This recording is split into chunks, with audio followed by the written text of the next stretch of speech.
We have many new challenges facing our new construction that's underway in Saskatoon and across Canada. And we have Colin Farnan here today to give us a little bit of insight and depth into what's been happening in terms of the word accessibility and what that means to make it more inclusive and accessible for people into public buildings and private ones for that matter. Colin, joining us today from Ontario. Thanks for taking a moment out of your time.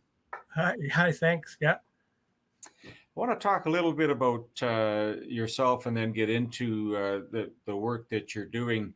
Very noticeable and notable, I might add. Even with the new Nutrien Tower in Saskatoon, I've noticed a lot of features that make it very easy to get around. Maybe not so much noticeable to the general public, but for some of us who had trouble moving people in wheelchairs around and getting around in scooters and so on, it was noticeable to me. Uh, can you tell us a bit about yourself and how you've adapted and noticed some things in your life? sure. Well, I'm actually now 49. I lost my leg when I was 12 to cancer. So I've lived with a mobility disability for a long time, most of my life. Uh, as an amputee, I don't have as many accessibility um, barriers as that would be in a wheelchair or blind. But I did play. I did do Paralympics for quite a while, and played wheelchair basketball for a long time. And I was one of those people that moving people in wheelchairs around and figuring out what hotels we'd be staying at. And so there was a lot of logistics to put together to make sure that we knew we were going to somewhere that was accessible. So yeah, it's been a long road. I worked with an organization, spinal cord injury, for many years. So on the ground, working with new injuries, and we had scholarship programs and helping people get back to work. But I found, you know, it's great to say you can go to school or go to work, but if the building's not accessible, how can that person actually get there? So we worked a lot with that, with helping businesses adapt or schools adapt. So a couple of years ago, the Rick Hansen Foundation, they saw a need to kind of consolidate and make it consistent on how we rate buildings on accessibility, like their meaningful access, because people, as you just said, they don't know what a lot of these features and what needs to be done in a building to make it accessible for everyone, universal design. So and we work with built environment and physical disability, so it's mostly mobility disabilities, vision, deaf, hard of hearing, and now mental health is a big one too, with making sure places are you know um, lighting and things like that. So You mhm. used a word just now, universal accessibility or universal design. Yeah. Uh, are things changing in that way that we describe our Um, building codes? my understanding with accessibility is still used a lot. Barrier free is used a lot. I like the word universal design just because it's a bit more encompassing. It's not um, the definition of universal design is building a product, um, environment that's accessible for everyone, no matter age, disability, other factors like that. So the idea, if your grandma, 90-year-old grandma with a walker that's blind, deaf, hard of hearing, if she can use the building, then most people probably could use it. So, and when people think about accessibility, they're only thinking around mobility a lot of the time. But with universal design, a ramp could be used with someone using a stroller, right? That kind of thing. So it's a bit more encompassing, and that's the word that we use with the Rick Hansen accessibility certification is universal design. So I'm getting a sense that there's been more inclusion from building owners and designers, developers, architects in factoring in these uh, amenities, if you will, even on retrofits of older buildings. Is there a move across Canada or provincially to Yeah. try and get a basic standard that we can all start from? Well, right now there's the National Building Code, and it's a section of the building code that Saskatchewan. Some provinces have their own building code, but Saskatchewan uses the National Building Code. The accessible code in the National Building Code is minimum code. So what we're asking for, and what is going to probably start changing soon, is that we use the Canada's CSA, Canada Standard Association accessibility codes. So those are standard, so they're not, you don't have to do them, but when a builder, architect, or whatever is using those codes, they have to choose between the National Building Code or CSA code, and they can't go back and forth. So an example, with a simple example with CSA compared to National Code, is a ramp slope would be minimum is about 8%, and we're asking for 5%. So it's quite a bit different. So yeah.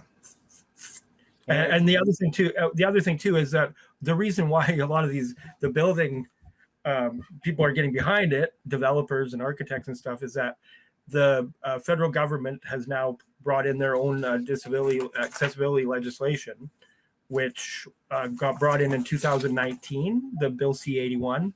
So that is getting Canada. They want it to be barrier free. They're still using that term. And so it interchanges accessibility, barrier free, and universal design, depending on who you're talking with, but they're all quite similar. But Canada is barrier free by 2040. Ontario already has legislation that they're saying by 2025 they want most of Ontario to be barrier free. Saskatchewan just brought in their own legislation in 2019. So all these places are moving forward, and they're going to be hopefully embedded into the National Building Code, and the standards are going to be coming, codes are going to be coming higher and enforced. So that's why a lot of developers are getting behind it, but at the same time, they didn't really know how to move forward with it, and that's where the RHFAC certification comes in, is that we help with solutions with that. So you're talking about standards, I guess, and minimum standards. If is there a percentage on my building if I'm going to renovate or build? Is there a percentage that I would shoot for to meet a minimum? The minimum is the National Building Code. So any contractor, developer, architect has to follow the National Building Code. So that's a minimum standard. And so, there's a lot of loopholes around that too. So you can plead undue hardship, that it's going to cost you too much and you can't, and then you don't have to do it. So that's one of the goals of the new legislation, is get rid of some of those loopholes. And right now the Accessibility Act for Canada is really just focuses on federal regulated buildings. So that would be banks, airport transit, radio stations, so or telecommunications, so Shaw and everything like that. So CFCR, that are radio stations in Saskatoon, RCMP, all that kind of stuff. So right now, those standards, like private buildings, are not, like private residences are not in that scope of accessibility. But any kind of public building needs to meet those National Building Codes. So an accessible entrance, those kind of things. Yeah. So, which is the main thing, accessible entrance. Yeah. I appreciate knowing that. I think it should almost be, within the school curriculum, so that we as children, as we grow up, can experience what it's like to face opening a door, maybe driving a scooter in the wintertime when there's a lot of snow on the sidewalks and things of that nature. I think it's crucial. The work that the Rick Hansen Foundation is doing, is that something that you're involved with on a weekly basis, monthly basis?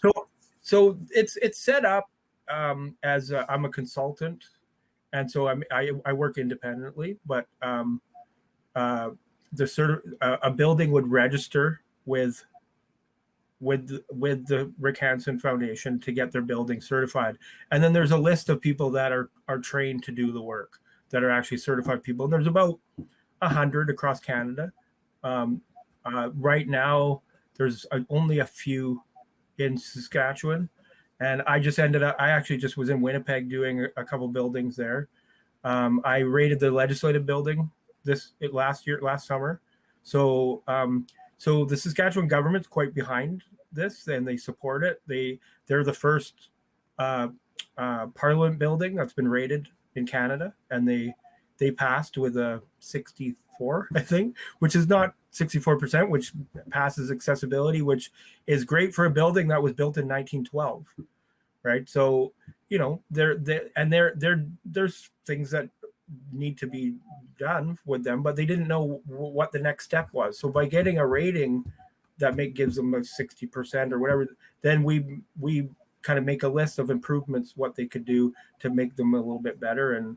And like what you're saying with the Nutrien building, if businesses and corporations are already building their buildings that way, the Rick Hansen accessibility certification celebrates them too. So if they get a gold standard, they'll be able to put that on their website. They'll be able to have a plaque or something like to show that they're a gold standard. So when someone is looking to go into a building, like I said, where you go to a hotel, you can go look on their website and it will say RHFAC gold standard. Well, that person will now know that building is at a certain level of accessibility. So they should not be too worried about going there and not being able to get in and use the building.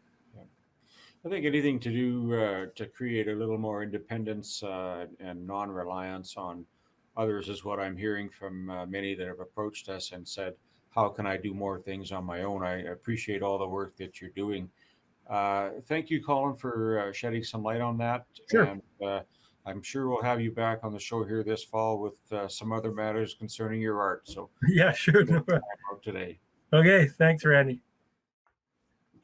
Stay with us, folks. We're going to take a break and come right back.